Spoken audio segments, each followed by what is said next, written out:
Queda abierta la sesión. Ruego por favor al señor secretario de leer el orden del día que tenemos programado. Sí, señor presidente. El orden del día programado para el día de hoy es el siguiente. Primero, verificación del quórum. Segundo, lectura y aprobación del acta 018 del 30 de noviembre del año 2021. 3. Tercero, lectura del currículum del doctor Manuel Alberto Restrepo Medina. Cuarto, presentación del trabajo Desafíos para el Derecho generados por la economía digital por el académico Manuel Alberto Restrepo Medina. Quinto, respuesta a cargo del académico de número doctor Carlos Orjuela Góngora. Y sexto, toma de juramento, entrega el diploma e imposición de insignias. Pedido el orden del día, señor presidente. Muchas gracias, señor secretario. Queda para la consideración de los señores académicos el orden del día ley. Pregunto si lo aprueban. Muy bien. Entonces, ahora informarnos sobre el quórum, señor secretario. Sí, señor presidente. En la sala de la corporación nos encontramos presentes 18 académicos. Por favor, Carlos, en la parte virtual hay 3, es decir, que contamos con 21 académicos. Ese es el quórum para el día de hoy, señor presidente. Muchas gracias, señor secretario. Siguiente punto del orden del día, señor secretario. Sí, señor presidente. La lectura del currículum del doctor Manuel Alberto Restrepo Medina, abogado y colegial de número de la Universidad Rosario, especialista en legislación financiera de la Universidad de los Andes, magíster en estudios políticos de la Pontificia Universidad Javeriana, magíster en Derecho Administrativo de la Universidad de Rosario y doctor en Derecho de la Universidad Alfonso X de Sábado. Profesor emérito y titular de carrera académica de la Facultad de Jurisprudencia de la Universidad de Rosario, en la cual ejerce actualmente la dirección del doctorado en Derecho, las maestrías en Derecho y en Derecho Administrativo, y la especialización en Gerencia Pública y Control Fiscal. Su trabajo.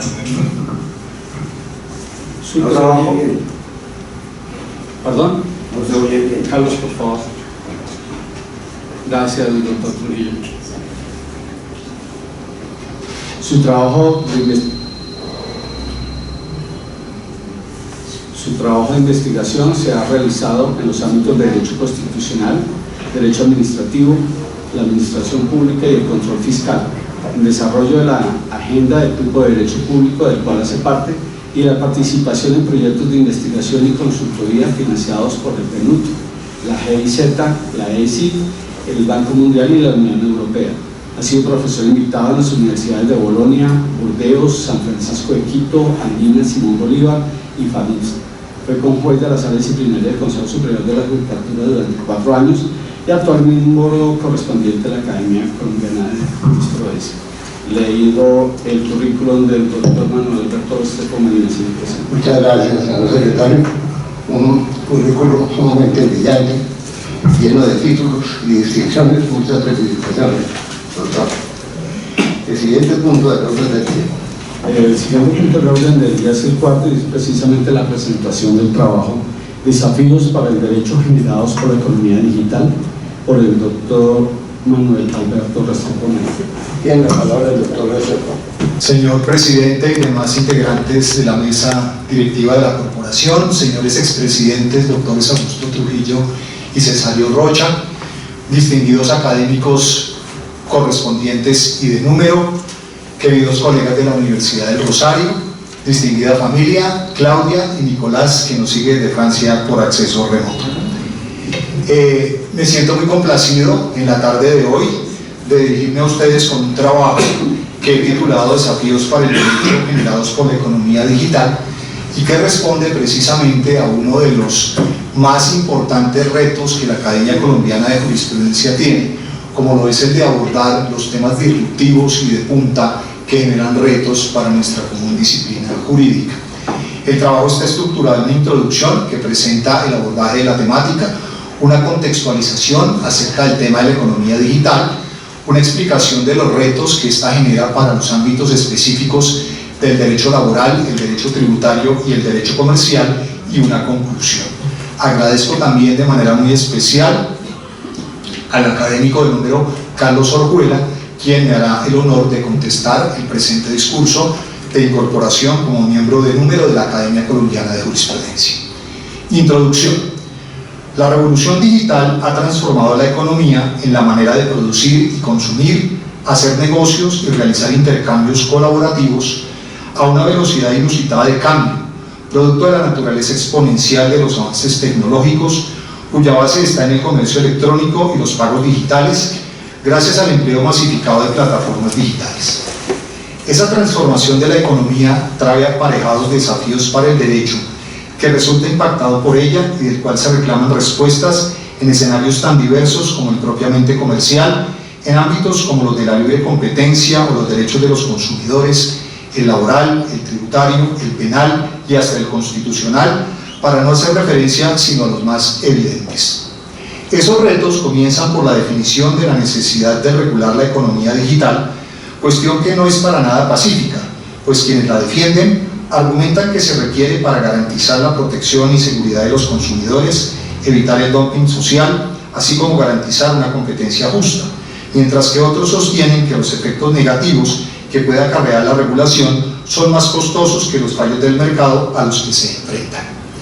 Hasta el momento, como lo señala Molina, las respuestas de los gobiernos a la economía digital y de plataforma han sido generalmente de alcance limitado, reactivas y se han concentrado en gestionar los efectos secundarios en lugar de intentar proveer un marco general para el desarrollo de la economía digital que limite sus efectos sociales potencialmente negativos sin menoscabar su capacidad para generar innovación y riqueza.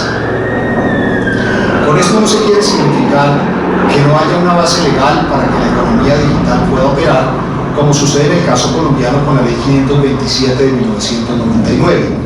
pero se trata de normas meramente instrumentales que facilitan el comercio digital que no tienen el alcance que Molina reclama. Por lo anterior, la demanda por una regulación de la economía digital que se ha concentrado principalmente en tres ámbitos: los derechos de los trabajadores de plataformas, incluyendo los aspectos relacionados con el uso de datos; la fiscalidad, donde los gobiernos ven en la extensión de las plataformas un mecanismo que reduce la base fiscal y recaudatoria; y la competencia empresarial injusta ejercida por las plataformas sobre las empresas y sectores convencionales. Luego de hacer algunas consideraciones sobre las principales características de la economía digital que permiten darle contexto a la problemática abordada, el presente trabajo se ocupa de identificar las principales implicaciones que la misma está generando en el derecho laboral, el derecho tributario y el derecho comercial, para cuyo efecto se ha efectuado una revisión de la literatura disponible sobre la materia, empleando como descriptores de búsqueda los términos economía digital y derecho y economía digital. Contexto: algunas consideraciones de caracterización de la economía digital. De manera relativamente reciente, la producción de bienes y servicios ha pasado de ser gestionada a través de un modelo de empresa fordista a su prestación por medio de plataformas digitales, que ha recibido distintas denominaciones, aunque la más reconocida es la de economía digital, término acuñado por Don Tapscott en 1995. Para este autor, la nueva economía está basada en la digitalización, en la medida en que la información, que en la vieja economía se basaba en objetos o relaciones físicas, se puede transformar en bits, que son almacenables, transformables y distribuibles por todo el mundo a gran velocidad. Ese cambio de lo analógico a lo digital ha producido una transformación de los negocios a una economía del conocimiento, en la cual una creciente proporción del valor agregado proviene de la capacidad mental y no de la física, donde la inmediatez es su característica más relevante. Y en ese proceso, anclado en el uso de la tecnología, dice Tapscott, parece haber consenso en torno a que debe ser el sector privado quien lo construya, mientras que los gobiernos actúen como árbitros que protegen los intereses públicos sin intentar controlar o regular en exceso. Ese tránsito hacia la economía digital ha implicado ir mutando de un modelo caracterizado por la concentración de un gran número de trabajadores en un centro de trabajo físico con una estructura organizativa jerarquizada en la que la figura del empleador era fácilmente delimitable, a una segunda etapa caracterizada por un modelo de empresa descentralizada en la que la mayor parte de sus fases productivas se externalizan a terceros ajenos, ya se trate de otras empresas o de trabajadores autónomos, con el fin declarado de reducción de costos y maximización de beneficios. Y por último, en la actualidad, nos encontramos en un tercer estadio, el mercado abierto, en el que confluyen nuevos modelos de negocio basados en las tecnologías de la información y la comunicación, y en los que los límites entre prestadores de servicios, usuarios y empresarios son extraordinariamente difusos y móviles. Los nuevos modelos de negocio de la economía digital potencian su alcance mediante la utilización de las TIC, que les revisten de características que les facilitan su rápida expansión e internacionalización. De ahí que el Audon atribuye a este tipo de servicio las siguientes características. 1. La ubicuidad, referida a la posibilidad de alcanzar a los potenciales consumidores en cualquier tiempo y lugar. 2. El alcance global, entendido como la ruptura de los límites geográficos para la comercialización de un determinado producto o servicio. 3. Los estándares universales a nivel tecnológico que facilitan la interacción con diferentes latitudes. 4. La incorporación del formato multimedia, texto, audio y video. 5. La interactividad entre proveedores y consumidores. 6. La mayor densidad de la información actual a menores costos. 7. La personalización de los servicios a grupos o individuos conforme a sus características o a sus gustos y preferencias. 8. Las interacciones con las comunidades digitales conforme al nuevo modelo social que impera en el mundo digital. La economía digital se desarrolla en varios formatos de intermediación, cuyas principales modalidades son la economía colaborativa, la economía bajo demanda y la economía de acceso. La economía colaborativa consiste en el uso de las plataformas para crear un mercado abierto para el uso temporal de mercancías o servicios ofrecidos por particulares, en el cual el papel de la plataforma es el de poner en contacto al proveedor del bien o prestador del servicio con el prestatario, por cuya razón puede haber o no el pago de una contraprestación. La economía bajo demanda o economía HIC consiste en el desarrollo de una actividad por parte de un sujeto que atiende el requerimiento de suministro de un bien o prestación de servicio de un usuario que lo solicita a cambio de una contraprestación, cuya característica es la existencia de un numeroso grupo de personas dispuestas a realizar el encargo y un correlativo potencial de usuarios que pueden requerir su realización, cuyo contacto es facilitado por la plataforma. En la economía por acceso, una empresa con un fin comercial proporciona a sus usuarios un bien con carácter temporal mediante el empleo de la plataforma digital, de manera que, a diferencia de los otros dos casos, aquí la plataforma sí interviene directamente como medio de contacto entre el proveedor y el cliente, por lo que las implicaciones que se plantean provienen más desde la protección del usuario como consumidor. De los principales desafíos que las distintas modalidades de intermediación de la economía digital generan en el derecho laboral, el derecho tributario y el derecho comercial, se ocuparán los siguientes apartados. Desafíos de la economía digital sobre el derecho laboral. El rápido crecimiento de la economía digital y de su impacto en los mercados de trabajo y sistemas de relaciones laborales se ha producido en gran medida aprovechando vacíos legales, lo que ha permitido la proliferación de actividades y formas de organización que no existían hasta el momento y que ha tenido un carácter fuertemente disruptivo. De acuerdo con Guerrero, la afectación que la economía digital genera sobre las relaciones laborales y que impacta por consiguiente al derecho laboral proviene, por un lado, de la inmediatez y relativa facilidad con que los potenciales clientes pueden acceder a los bienes y servicios canalizados a través de plataformas digitales, y por otro, del amplio colectivo de prestadores de servicios que pueden facilitarlos, encuadrados en un régimen de flexibilidad hasta ahora poco explorada. La flexibilidad viene dada porque la prestación del servicio puede ser periódica u ocasional, profesional o no, con dedicación de tiempo completo o de tiempo parcial, como un medio para mejorar los ingresos o como una palanca para la expansión de la oferta de bienes y servicios de manera deslocalizada y apoyada en el uso de la tecnología, todo lo cual acarrea una ampliación de la oferta de servicios, una mejor adaptación a las necesidades de los consumidores y una reducción de los precios, pero a la vez plantea el interrogante de la existencia de una relación laboral entre la persona que presta sus servicios y la plataforma. Esta pregunta de si a los trabajadores de las plataformas se les debe considerar como empleados o trabajadores independientes es clave para el objeto de este escrito, en la medida en que aquellos disfrutan de una serie de derechos que conllevan unas determinadas obligaciones fiscales para los empleadores que no se dan en el caso de considerarse que se trata de una relación mercantil de externalización, y de ser esta la respuesta a la pregunta, cabe plantearse por los requisitos que les serían exigibles como prestadores de servicios y por la responsabilidad ante los consumidores por los servicios prestados. Guerrero propone para resolver este interrogante determinar la existencia de dependencia o subordinación como elemento estructurador del vínculo laboral, en el sentido de establecer si el prestador del servicio está sometido al círculo rector, organicista y disciplinario del empresario, porque éste determina continuamente la forma en que aquel ha de desarrollar su actividad para que se logren los objetivos empresariales, de tal modo que el trabajador está en la obligación de cumplir con las órdenes e instrucciones que le son impartidas para el efecto, o si se trata de encargos genéricos que el prestador del servicio realiza como le parece oportuno. En ese orden de ideas, la discusión está en torno a la prevalencia de la libertad de prestación que emana de la flexibilidad versus el cumplimiento de las órdenes e instrucciones del empresario en un horario flexible, cuya respuesta puede estar en si el prestador del servicio percibe directamente y no de la plataforma la retribución por sus servicios, que actúa como intermediaria a cambio de una comisión, si es quien asume los riesgos favorables o adversos que se deriven de su actividad, como la negativa de un cliente a pagar por un determinado servicio, y si los medios de producción son suyos.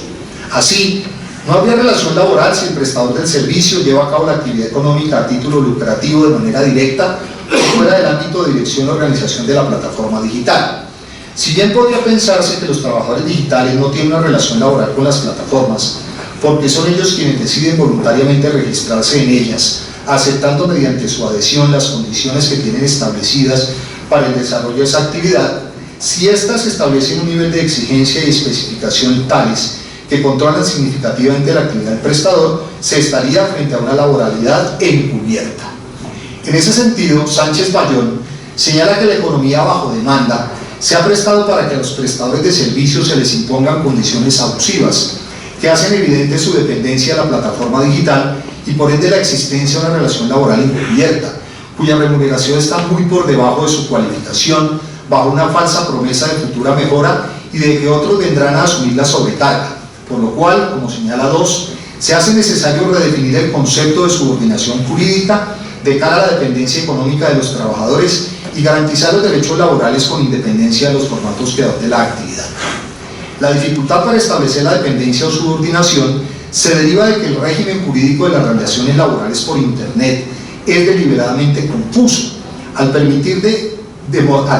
modalidades de trabajo precario que son organizadas a través de intermediarios que dibujan su situación laboral, al catalogarlos como contratistas independientes, asociados, colaboradores, encargados de la tarea, desproveyéndolos de los beneficios de la afiliación a la seguridad social y sin que sean trabajadores por cuenta propia, porque no tienen la capacidad para definir tareas, establecer tarifas o poseer la titularidad de la propiedad intelectual producida.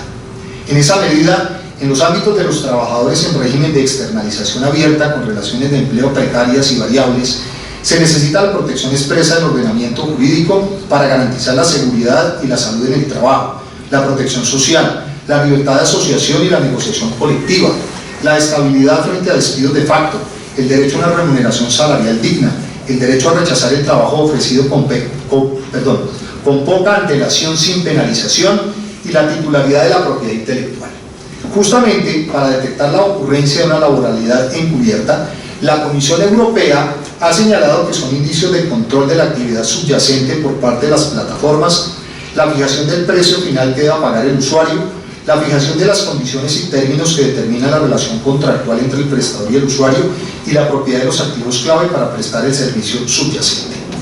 En criterio de Dietrich, otro tema emergente que está ganando peso en el contexto de las transformaciones tecnológicas y las relaciones de empleo es el de la privacidad y el uso de la información por parte de los empresarios para tomar decisiones en relación con el empleo. Se trata no solo de proteger la privacidad de los trabajadores, sino del uso de estos datos que hacen empresa. Esto incluye, por ejemplo, la utilización de algoritmos en aspectos relacionados con la organización del trabajo, la evaluación del rendimiento, etcétera, que a pesar de ser en principio eficientes pueden perpetuar la discriminación y aumentar el desequilibrio de poder en la empresa. Finalmente, relacionada con la problemática del empleo, se encuentra la de la fiscalidad, por cuanto el sistema de seguridad social deja de percibir ingresos de aquellos trabajadores independientes cuyos aportes no son realizados por las plataformas, a no ser que se establezcan mecanismos que faciliten y garanticen el pago de cuotas por parte de ellos, lo cual no solo impacta negativamente en todo el sistema de protección social, sino que comporta una menor protección para los trabajadores de plataformas. Siguiendo a Evans y Vygotsky, frente a los retos que le plantea la economía digital, se requiere que el derecho laboral haga una promoción de las relaciones laborales con un enfoque basado en los derechos, que permita extender los derechos y prestaciones a todos los trabajadores, independientemente del tipo de contrato laboral suscrito, y fortalecer la red de cobertura social para los trabajadores de la economía de plataformas, garantizando una cobertura similar a la del resto de trabajadores en lo que respecta a los riesgos para la salud, de discapacidad, pensiones y desempleo. Desafíos de la economía digital para el derecho tributario. Luego su urgencia, doctor Juan Rafael, porque aquí el experto en el tema es usted y no es suscrito. La realización de transacciones comerciales con intangibles, valiéndose de las nuevas tecnologías de la información y la comunicación, plantea retos al derecho tributario, porque el funcionamiento de los sistemas tributarios está basado en hechos imponibles sobre bienes y servicios tangibles. Cuando el comercio electrónico ocurre en el ciberespacio, que no tiene una realidad física, se deslocaliza rápidamente y donde su objeto no recae tanto sobre bienes y servicios físicos, sino sobre servicios que se pueden prestar de forma íntegra a través de la red de Internet. En esa medida, los sujetos pasivos de derecho tributario, y en especial las multinacionales, se han visto altamente beneficiados por la posibilidad de proveer bienes y servicios a un espectro más amplio de clientes por medio de la web, y muchas veces estas actividades comerciales digitales se realizan en países donde los sujetos pasivos no cuentan con presencia física o legal, lo cual dificulta la determinación de la base gravable y el posterior recaudo respectivo del cual son titulares los distintos estados como sujetos activos de la obligación tributaria. Teniendo en cuenta ese contexto, Ibáñez sistematiza los problemas que surgen de la economía digital en 4 agrupaciones que corresponden al nexo, la data, la caracterización y el IVA cibernético. Dentro de la categoría denominada nexo, se encuentra la clasificación y localización de la renta, la determinación de la residencia del contribuyente, el concepto de establecimiento permanente y las atribuciones y reparto de la soberanía entre las distintas jurisdicciones. Con respecto a la segunda categoría denominada data, se pueden encontrar problemas tales como el tratamiento fiscal de los datos y la atribución del valor generado, dado que el valor agregado no está en la data en sí, sino en la capacidad de utilizarla para generar utilidades económicas. La tercera categoría, que trata de la caracterización, presenta uno de los problemas más polémicos y menos regulados, como lo es el uso de las monedas virtuales en actos de comercio y el cloud computing como envío de servicios de computación. Por último, pero considerado uno de los temas más relevantes en la economía digital, está el IVA cibernético, que presenta un reto para identificar la jurisdicción del proveedor y el destinatario del producto o servicio, que puede ser determinado por el principio de destino o el principio de origen. Cada uno de los principios determina una manera de recaudo distinta y por consiguiente afecta a la imposición tributaria sobre los actos de comercio de cada estado en particular. De manera más específica, en la primera de las agrupaciones, la economía digital plantea desafíos para la fiscalidad internacional, ya que la presencia física no es impedimento para la expansión del comercio internacional, cuyos modelos dejan atrás la suposición de que una empresa no residente solo puede operar de manera significativa en una jurisdicción del mercado mediante su exclusiva presencia física. Esta situación permite el aprovechamiento por parte de las empresas multinacionales de las lagunas en la interacción entre los distintos sistemas tributarios para disminuir artificialmente las bases imponibles o trasladar los beneficios a países o territorios de baja tributación en los que realizan poca o ninguna actividad económica. Prácticas elusivas BEPS, erosión de bases imponibles y traslado de beneficios, que socavan la integridad del sistema tributario y dificultan la obtención de ingresos fiscales. Frente a los desafíos que la economía digital ha generado en el plano de la fiscalidad internacional,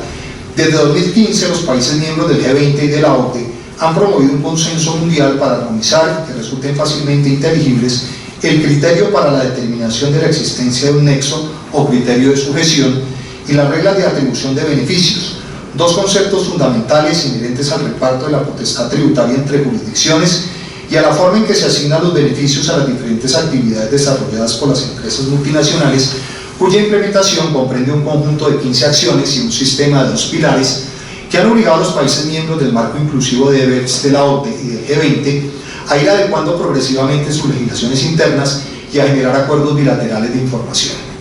Aparte de la agrupación de los desafíos para el derecho tributario, podría adicionarse el que surge de la utilización de algoritmos, que les permite a las grandes plataformas de ventas emplear los registros históricos de transacciones previas de los consumidores para dar intención a una publicidad directa a usuarios específicos que convierten a los datos personales recopilados, de los cuales dependen estos nuevos modelos de negocio, en un activo en sí mismo de altísimo valor que puede pasar desapercibido frente a las administraciones fiscales.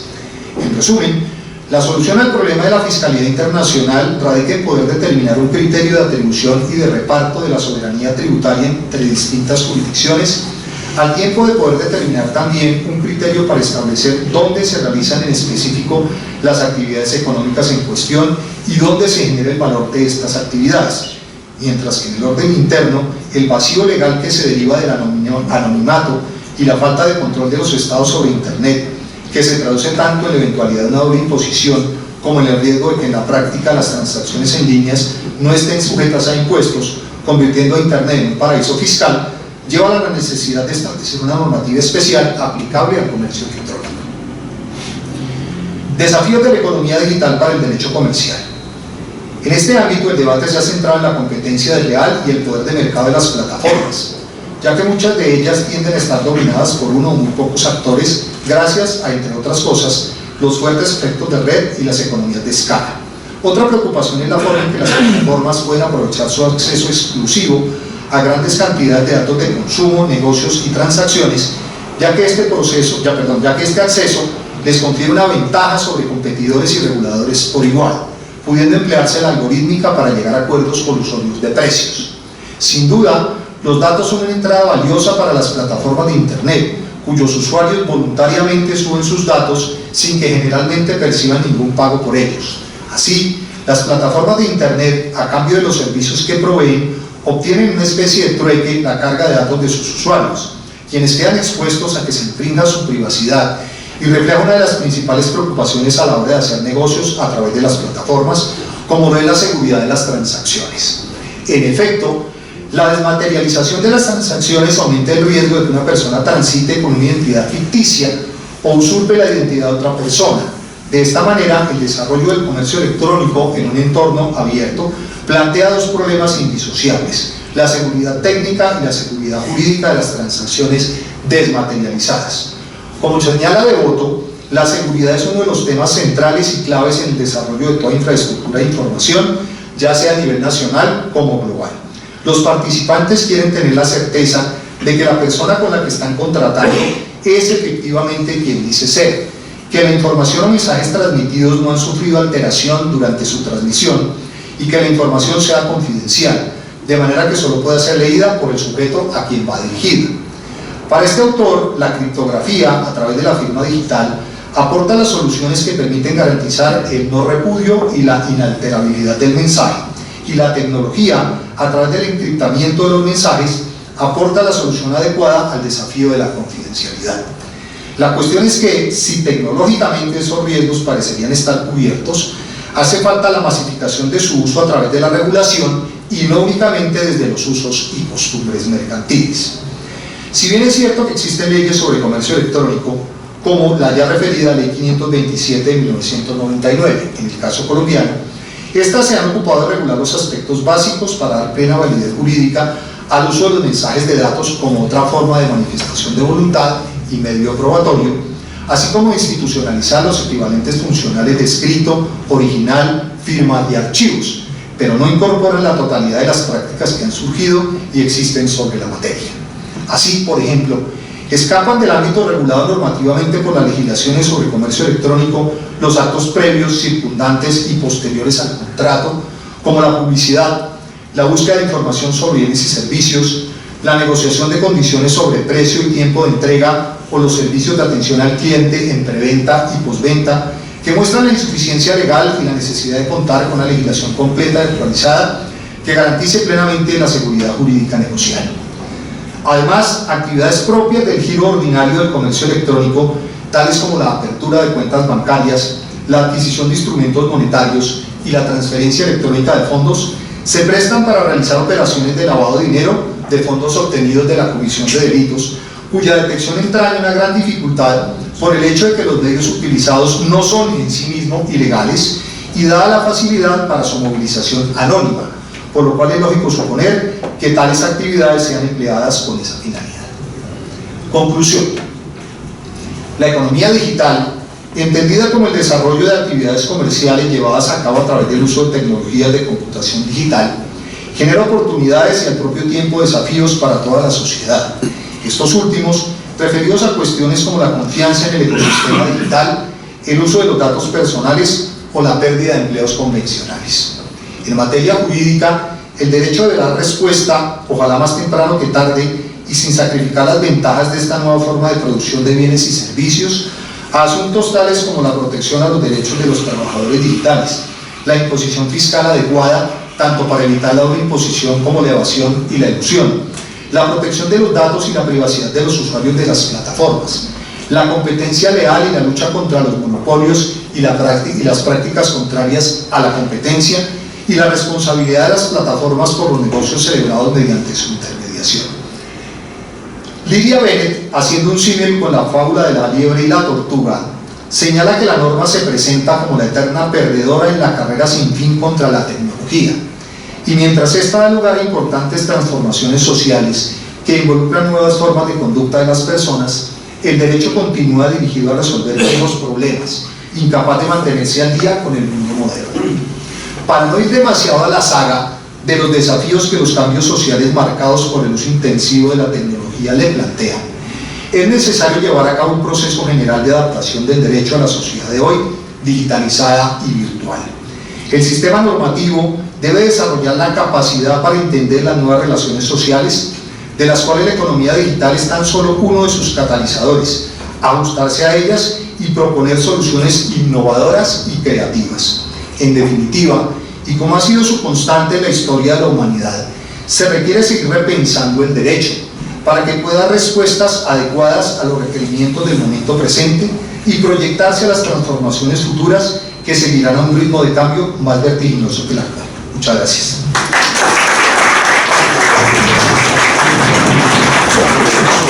El quinto punto es la respuesta a cargo del académico del número doctor Carlos Orjuela Ronco. Señor presidente de la Academia Colombiana de Jurisprudencia, doctor Juan Rafael Bravo Arteaga, señor primer vicepresidente, doctor Saúl Sotomonte,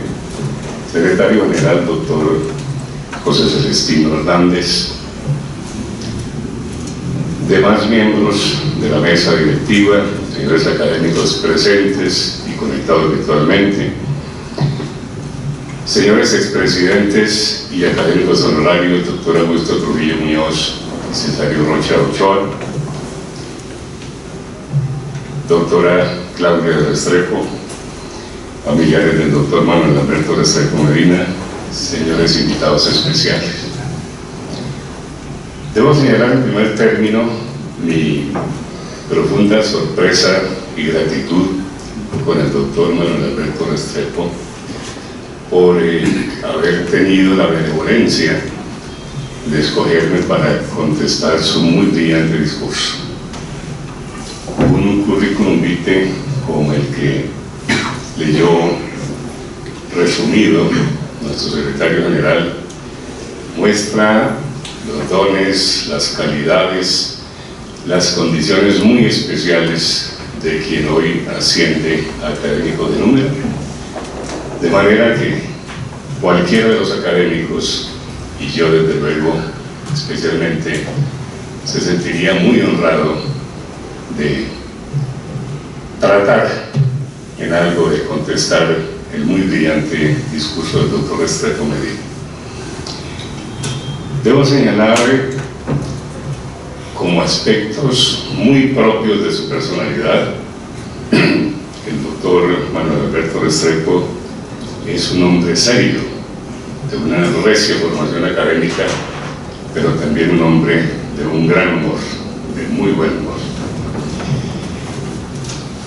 De igual manera, debo señalar que ha sido y es permanentemente generoso con su bagaje jurídico, científico, por manera que la propia academia y especialmente quienes tenemos el honor de participar con él en la Comisión de Reforma de la Justicia, nos hemos nutrido de sus luces, de su apoyo, a través además del doctorado en Derecho de la Universidad Colegio Mayor del Rosario, que él dirige con tanto brillo y especial dedicación, que ha prestado un concurso valiosísimo para esta tarea en la que está empeñada la Academia Colombiana de Jurisprudencia.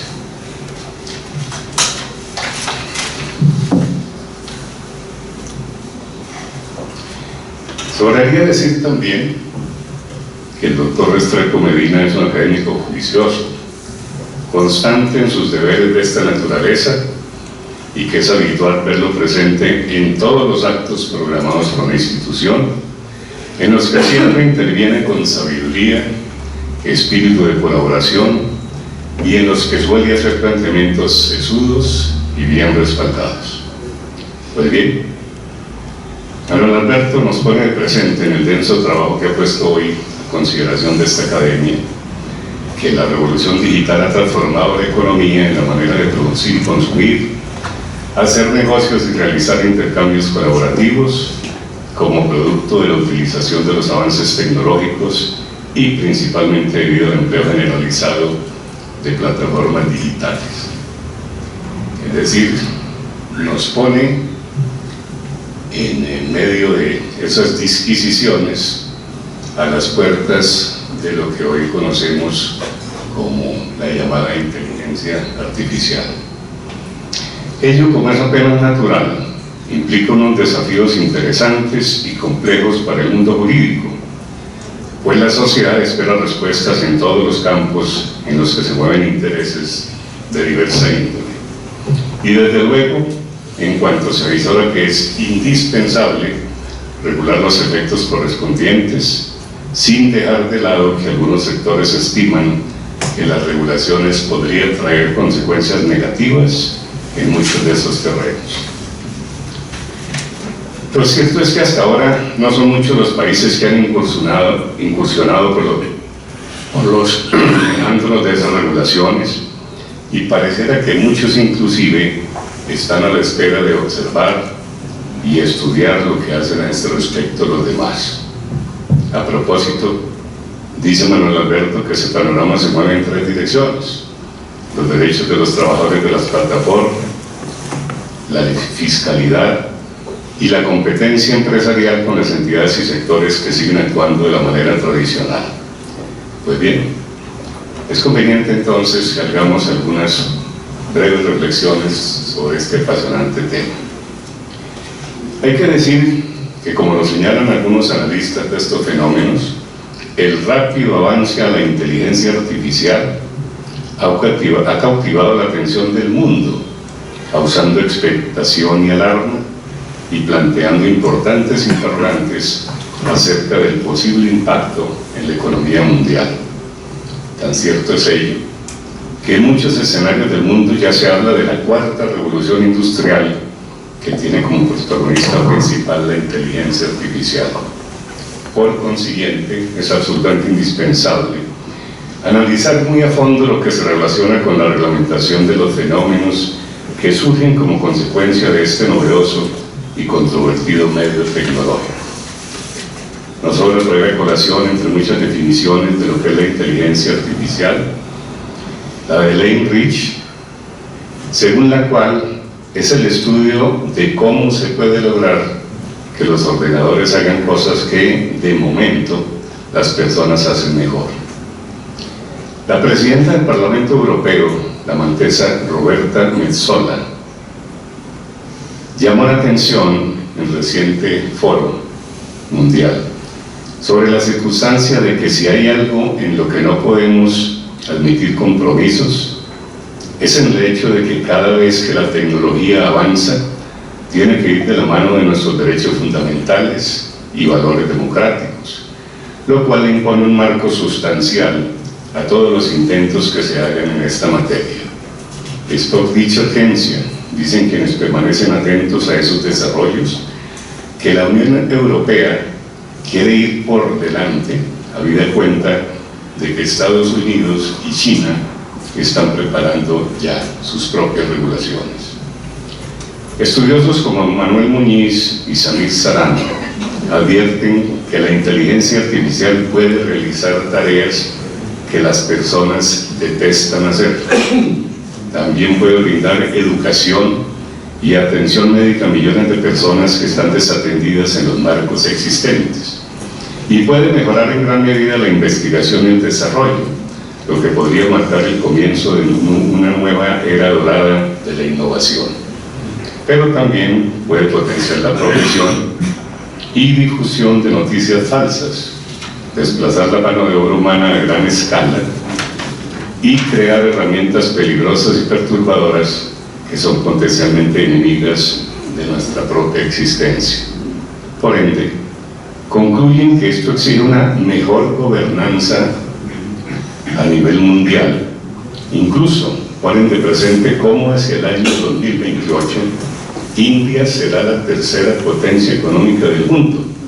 y cómo su manera de reglamentar estos fenómenos deberá ser tenida en cuenta dentro de un probable nuevo orden mundial económico. Y llaman la atención sobre un aspecto vital, y es el de que los regímenes autoritarios tienen en este terreno ventajas debido a los poderes compensatorios y los límites constitucionales de las acciones gubernamentales en las democracias liberales occidentales. Por su parte, Muriel Rubini, profesor emérito de Economía en la Escuela de Negocios Esther de la Universidad de Nueva York, añade con un poco de ironía que hay que tener presente que la estupidez humana es una fuerza mucho más dominante en el mundo que la inteligencia artificial. Y agrega, a propósito de lo que se discutió este año en el Foro Económico Mundial en Davos, que las medidas que tomamos son demasiado erradas para hacer frente incluso a los riesgos más graves y evidentes para nuestro futuro, entre ellos el cambio climático, que traerá enormes costos económicos, estados fallidos que magnificarán las olas de refugiados climáticos y una reiteración de pandemias graves que pueden provocar incluso más daño económico que el COVID-19. Previene asimismo sobre el aumento de la desigualdad de ingresos y riqueza, motivado en parte por la globalización y por la hiperglobalización, y por el uso de tecnologías que permiten ahorrar mano de obra, lo cual ha provocado una reacción contra la democracia liberal que ofrece oportunidades a movimientos políticos populistas, autocráticos y violentos. Y pone de presente que el mundo sigue una tendencia general hacia el proteccionismo, la desglobalización, el desacople y la dedolarización. Y termina de modo cáustico advirtiendo que ojalá algún día la inteligencia artificial le gane a la estupidez humana, pero nunca tendrá ocasión de hacerlo si antes de eso nos destruimos solos. Por último, no sobra hacer énfasis en un nuevo riesgo, como lo puso de presente el rector de la Universidad Nacional de Colombia, Moisés Wasserman, en reciente columna, donde previene sobre las llamadas deepfakes, es decir, las falsificaciones profundas, que sirven para componer piezas gráficas que documentan hechos que nunca han sucedido, que pueden llevar a un número inmenso de personas que no indaguen sobre su procedencia a convicciones absolutamente raras sobre cosas que no han ocurrido. En síntesis, noticias o documentos que implican un hecho verdaderamente constitutivo de terrorismo virtual o digital. Es claro que un buen uso de la inteligencia artificial puede llevar a la economía a revitalizar la productividad, estimular el crecimiento mundial y elevar los ingresos de quienes trabajan. En el campo tributario, la inteligencia artificial genera mecanismos que le permiten al Estado controlar la evasión, verificar la fuente de los ingresos y aplicar mecanismos que aseguran el pago real de los impuestos causados, además de controlar el fenómeno del contrabando. En el campo laboral, la inteligencia artificial puede crear nuevas fuentes de trabajo, recrear otras ya existentes y rediseñar los procesos propios de las actividades colectivas. De hecho, la incorporación de robots y máquinas inteligentes en las actividades que hasta hace poco eran exclusivamente de los seres humanos, seguramente traerá una sustitución de la mano de obra de carácter mecánico en la industria y en el sector de los servicios principalmente. Aseguran los especialistas además que entre los trabajos con menos riesgo de automatización figuran aquellos relacionados con la asistencia a las personas y que requieren habilidades de inteligencia emocional, creativa y social. De momento, músicos, médicos, bailarines, escultores, escritores, psicólogos, terapeutas, pedagogos, cirujanos, actores, directores generales tienen el empleo asegurado por más tiempo. Amén. lamentablemente no parecemos los abogados en esa lista, ¿no? Sin embargo, una distorsión o abuso de dicha inteligencia artificial puede conducir a todo lo contrario, es decir, volver caótica la economía, falsificar o adulterar los hechos constitutivos de los fenómenos impositivos y afectar el recaudo fiscal, y en lo laboral, eliminar puestos de trabajo y afectar los derechos fundamentales de los trabajadores. No podemos dejar de lado que muchos críticos pesimistas y que no ven con muy buenos ojos la inteligencia artificial afirman que su uso descontrolado podría inclusive llevar a la desaparición de la humanidad y a un imperio de gobierno de las máquinas o robots. Sin embargo, otros estudiosos hacen notar que en los procesos conocidos como revoluciones industriales, la inteligencia humana ha superado los obstáculos y peligros y ha generado los correctivos y ajustes indispensables para que ello no ocurra.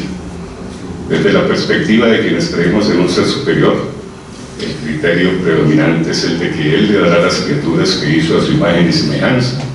los instrumentos y dones necesarios para que impongan su espiritualidad sobre los acontecimientos y hechos de naturaleza material. A quienes les agrada tratar de interpretar los textos bíblicos,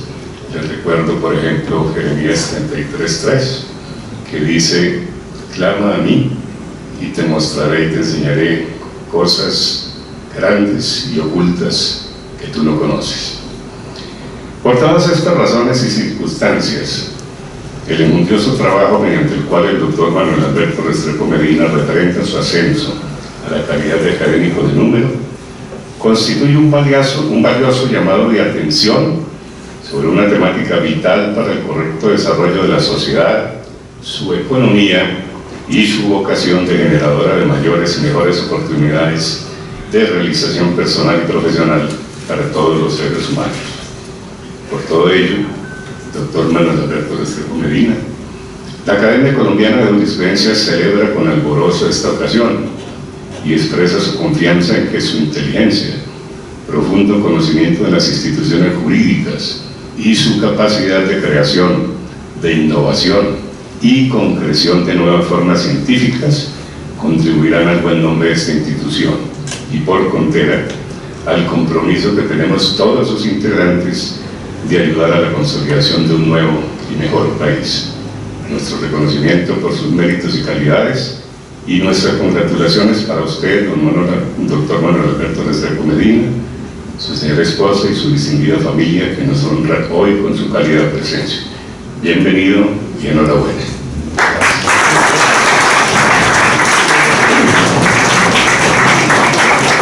Hemos quedado admirados e inquietados con respecto al futuro. Nada más tremendo que pensar en la aparición de lo que se llama la inteligencia artificial. Es decir, que uno de los dones fundamentales del espíritu humano, como es la inteligencia, que sencillamente al alcance de la producción de una máquina tecnológica. Pero ese planteamiento que hoy día tiene que hacerse con la máquina. De manera que muchas gracias al doctor Rubén por su elegante y profundo trabajo de respuesta al doctor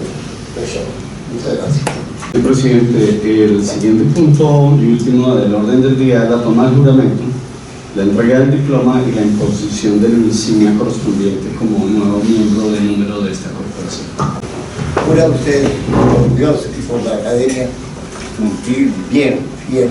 y realmente con los deberes inherentes a su calidad de académico del número de la institución. Sí, juro. Si es así,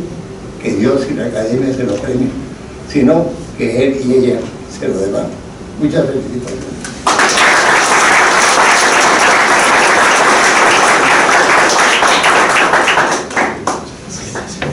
Voy a pedirle el favor al señor vicepresidente doctor Saúl Sotomonte de dar lectura al diploma. Academia Colombiana de Jurisprudencia. El señor doctor Manuel Alberto Restrepo Medina ha sido inscrito en esta corporación como miembro de número en atención a los méritos y demás circunstancias que concurren en él.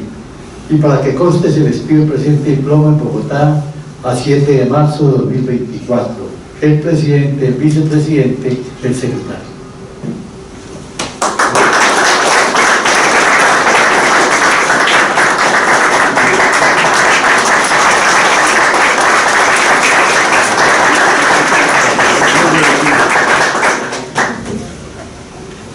A continuación le voy a pedir el favor a doña Claudia Rojas Peña, esposa del doctor Restrepo, que se sirva en vez de la insignia como académico de la CEP.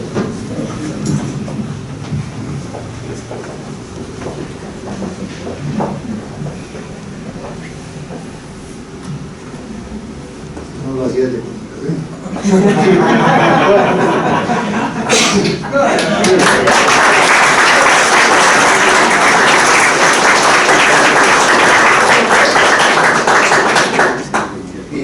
finalmente les pido el favor al señor secretario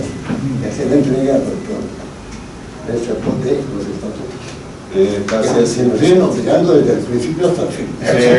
Sé que es conocedor de los estatutos, pero vamos a cumplir con el estatuto protocolario. Le entregamos los estatutos que usted sabe de cumplir en ejercicio de sus funciones. Muchas gracias. Felicitaciones. Complacido por su ascenso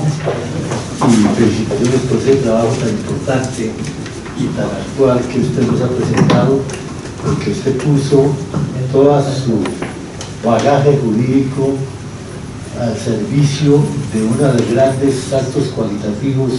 en el marco instrumental de la humanidad, como es la inteligencia artificial. Era algo que no podemos escapar y que con los años nos está abriendo a todos y a los mayores un proceso de ingreso al analfabetismo, ¿no? Pero, gracias.